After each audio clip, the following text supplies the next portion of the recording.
Hello, hello, and welcome back. Here we are, your Appalachian Dreamers. Hi, I'm Brandy, and we've got a really fun episode tonight. Um, we're going to go ahead and drop a teaser for our conspiracy night that we're going to start doing regularly. Yeah, because I think it'll be fun. I mean, we can do different topics, different things, true crime, conspiracies, and all these different ones. Oh, I fell into the rabbit hole today. Oh, yeah, Yeah, I did. tell them what our topic is. Huh. Um, Tell them our it's topic. it's MK Ultra, and kind of an explanation of kind of like I told Ty, like this is new for me, so I think it'd be neat, kind of explaining it that way and all that fun stuff. Put these up for a moment here, just for a minute. Does that say that is your QR code at the top, right? I can't see it. It's underneath. Lord have mercy. Oh, Uh, yeah, okay. I yeah. just wanted to make sure it gets put up there for a second, at least at the beginning. And then I'll go ahead and take this back off. Hello, hello. Hi, Angela. Okay. Hi, Angela. So, Unraveling Secrets. This is the podcast where we're going to dig into the wildest, darkest corners of history and ask, what the heck happened here? I'm Taya, your guide through the facts and archives. And I'm Brandy, your resident conspiracy nerd, ready to peel back the curtain on the stuff they don't want you to know. Today, we are diving headfirst into the CIA's most mind blowing programs, MK Ultra and Project Stargate. Buckle up because it's going to get weird. Oh, it's beyond weird, Brandy. We're talking secret experiments, LSD, psychic spies, and the government trying to control minds. This is Cold War paranoia on steroids. Let's start with the MK Ultra. Brandy, give us the elevator pitch. All right, picture this. It's 1953, the CIA freaking out about Soviet brainwashing, so they launch a MK Ultra, a top secret program to mastermind control. They're dosing people with LSD, using hypnosis, electroshock, and even torture like stuff, all to see if they can reprogram human brains. It's like sci fi, but real and super unethical. Yeah, unethical is putting it mildly. This ran from 1953 to around 1973 with a $10 million budget. Think $100 million in today's dollars. Over 149 sub projects funded through fronts like universities and hospitals, all to manipulate behavior or create perfect spies. Let's unpack MK Ultra first, and then we'll connect it to Stargate. Ready? Born ready, let's do this. Okay. CIA's mind control obsession. So MK Ultra kicks off in April of 1953 under CIA Director Alan Dulles. Is it Dulles or Doulas? I don't know how to say it. I would say duels. Okay. Duels. Who's obsessed with countering Soviet brainwashing from the Korean War. The fear was real. American POWs were making anti US statements, and the CIA thought that the Soviets had cracked mind control. Right. So they're like, we need our own brainwashing tech stat. Enter Sydney Godieb, the Not least, chemist who ran the show. They called him the Black Sorcerer because he was that intense. He's sourcing LSD from Eli Lilly and Sandoz, thinking it's the key to unlocking minds. and they didn't exactly ask for volunteers. MK Ultra targeted vulnerable people, prisoners, mental patients, even prostitutes. Sounds familiar. One of the wildest sub projects was Operation Midnight Climax. Brandy, tell me you've got details on this. Oh, I got details. Picture CIA ran brothels in San Francisco and New York, 1954 to 1966. They hire prostitutes to lure guys in, dose them with LSD, and CIA agents watch through two-way mirrors to see how they react. It's like twisted reality show for spies. George Hunter White, a narcotics bureau guy, ran it and loved every second. That's so creepy. It wasn't just brothels. They dosed federal prisoners like mobster Whitey Bulger daily with LSD for months with no consent. Then there's Dr. Ewan Cameron at McGill University in Montreal, who got $500,000 to do psychic driving. He'd blast patients with electroshock and play audio loops to depattern their brains.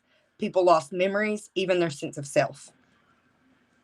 That's straight up horror movie stuff. And don't forget Frank Olson, a CIA scientist, dosed with LSD without his knowledge in 1953. A week later, he falls from a 10-story window in New York. The CIA called it suicide, but his family's like, no. They got a $750,000 settlement in 1976 after it was re-examined. Yeah, the CIA's cover up game was strong. In 1973, director Richard Helms orders all MK Ultra files be destroyed. Poof, gone. But 7,000 pages survived due to a filing error, and those hit the public in 1977 via the Freedom of Information Act. That's when the church committee hearings blew the lid off. The church community was like, y'all did what? They found out MK Ultra tested on kids, the mentally ill, even CIA employees who didn't sign up for it. It led to reforms like the 1974 National Research Act mandating informed consent, but the damage was done. Thousands of victims, no full accountability. Exactly. And those surviving documents, they show MK Ultra wasn't just one thing. It was 149 sub-projects, from hypnosis to toxins to sensory deprivation.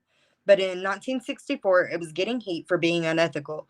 So parts of it morphed into other programs. Brandy, you want to take us there? Um, uh, like the evolution of it. Oh yeah.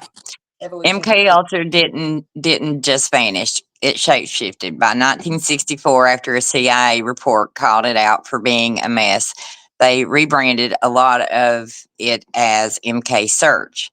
This was like MK Ultra 2.0, running until 1972, focusing on turning lab experiments into field-ready tools for spies. Right. MK Search was about making drugs like LSD predictable for interrogation or espionage. It included stuff like MK Chickwit, a Department of Defense project testing biochemicals on animals and humans. Same vibe as MK Ultra, just more focused. Then there's MK Delta, which was actually older, started in 1952, but became MK Ultra's operational arm. It was all about using three drugs in real world ops, like dosing foreign targets during interrogations. It kept going until the 1970s super hush hush.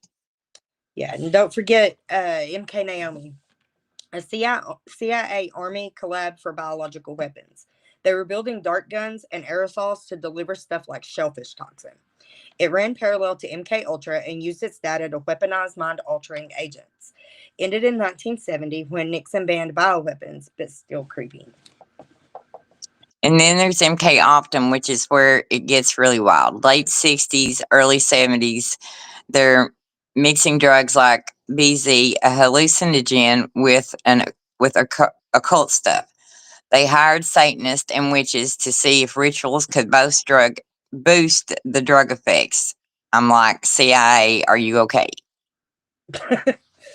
They were not okay. Declassified documents from the church committee mention the MK Opton as a successor, but most records got torched, so we're piecing it together. What's clear is that MK Ultra's fingerprints are all over later CIA stuff, like the 1963 Cubark manual. That was their interrogation playbook: sensory deprivation, stress positions, and it shaped everything from Vietnam to Guantanamo. Yeah, like the 2014 Senate torture report straight up links those enhanced interrogation techniques to MK Ultra experiments. No official MK Ultra 3.0 exists in declassified files, but ex post in 2024 and 2025 are buzzing with theories: big pharma, fluoride, social media, algorithms. No hard proof, but the paranoia is real. Yeah, it's the MK Ultra legacy. Once you break trust like that, people see it everywhere. But let's pivot to something even stranger. Project Stargate. This is where the CIA goes full X Files, chasing psychic powers. You want to set the stage? Okay, Imagine the CIA in the 1970s still paranoid about the Soviets, but now they're worried about psychic warfare. They hear the USSR pouring money into ESP and psychotronic weapons, so they launch Stargate to see if psychics can spy on enemies. Like it's like forget LSD, let's try mind reading. Yeah. Stargate ran from the early 70s to 1995, costing about $20 million. Way less than MK Ultra, but still wild.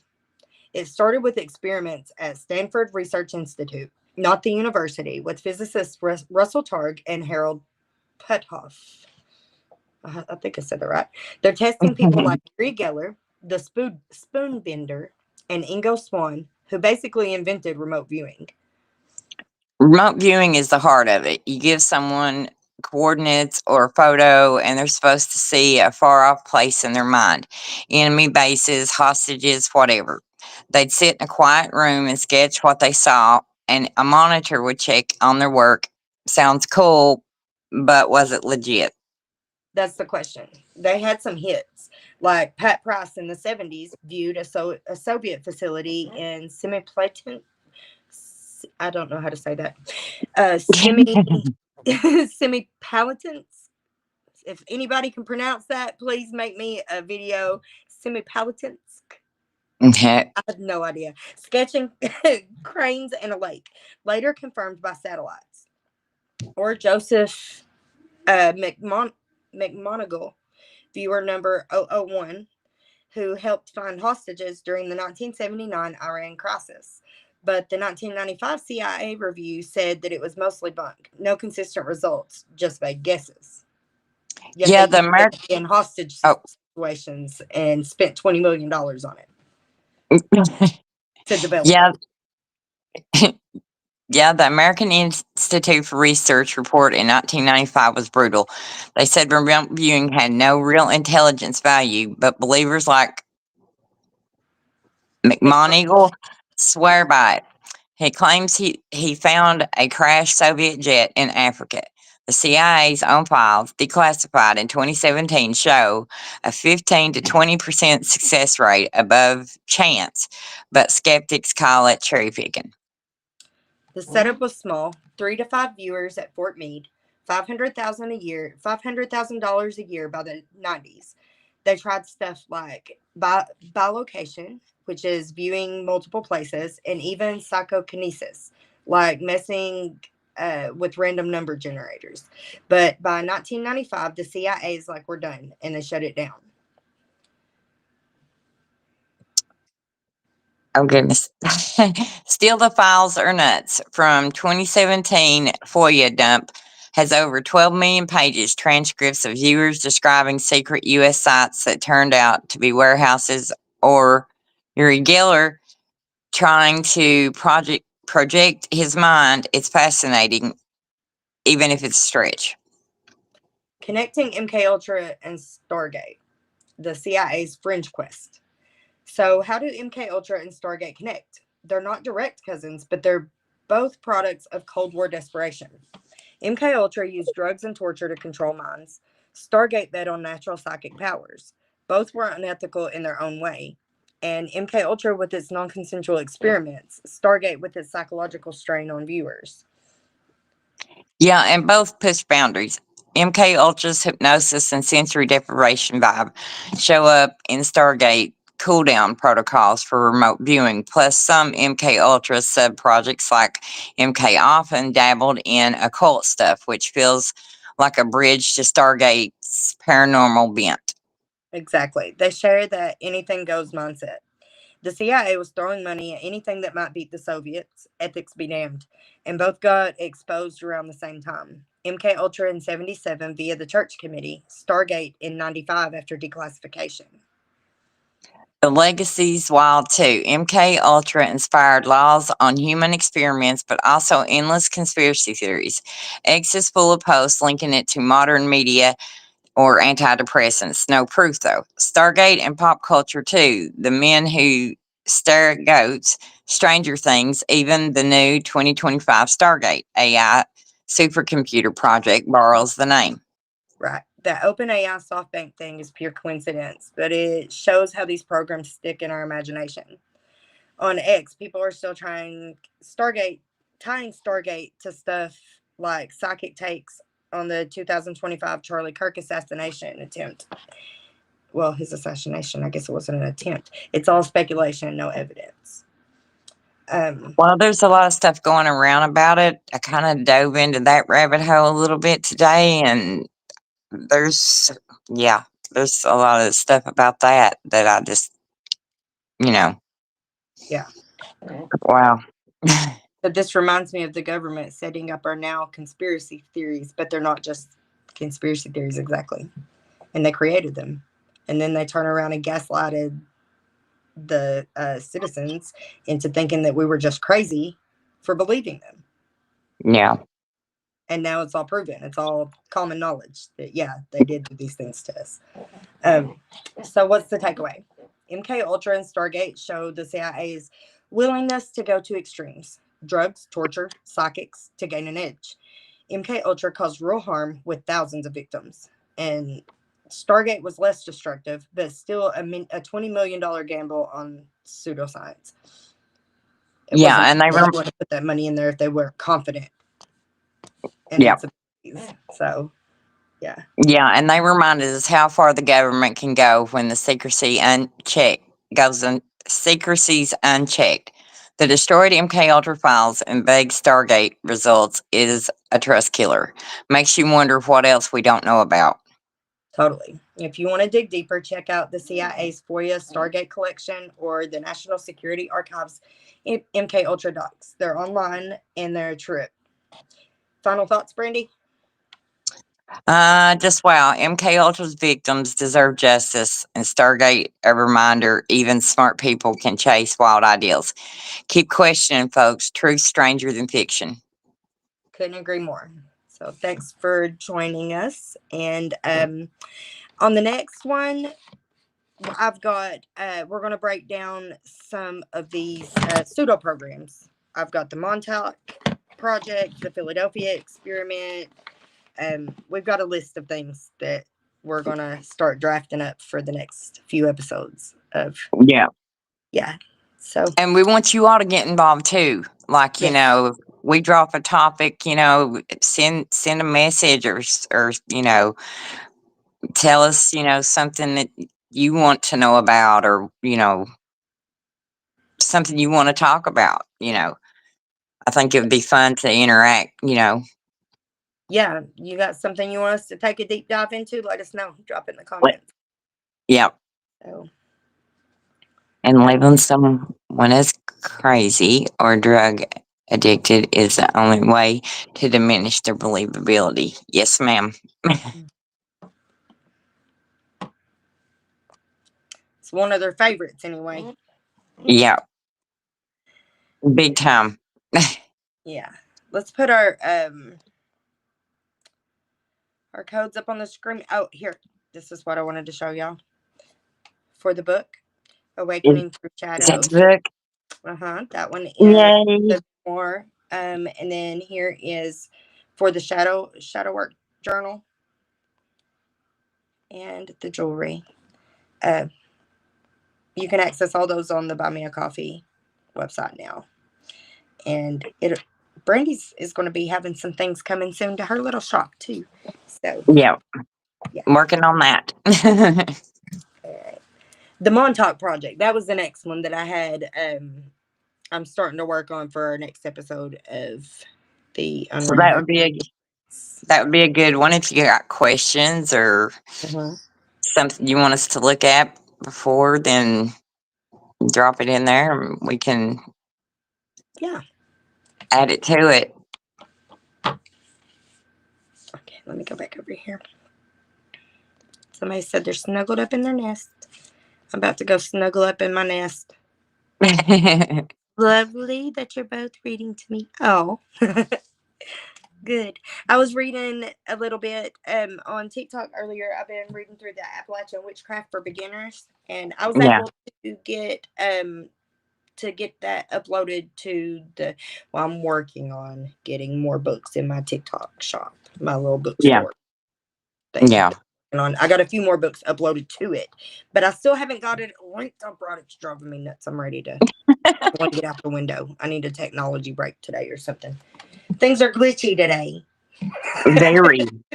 Things are It's glitchy. been one of those days. It really Yeah, has, yeah. big time. Um, we got court in the morning, so say a little prayer for that to go good, or Okay. how it needs to go Yeah. and stuff. Okay, guys. Well, thank you so much for joining us. Brandy, you got anything else for right now, or? Not that I can think of. Like I said, I've kind of jumped into a rabbit hole with this. Yeah, we're gonna have a So lot more stuff a on lot this. There's a more lot to stuff with read. the next one. This was kind of a just to kind of throw it out there to see how how it goes, and um start our little spooky season with our little conspiracies and all of our good stuff. So, but I think this it'd be fun. So Yeah, Montauk project. All right. on top project. Yeah, Homework we're gonna start for looking us at the real nerds. life Stranger Things. Yep. So So homework for nerds here. yes, watch Stranger Things and look up the Montauk Project. Yep. All right, guys. Y'all have a good evening. Hello, Diamond. Hi, Diamond. We'll see everybody in the morning. Guys.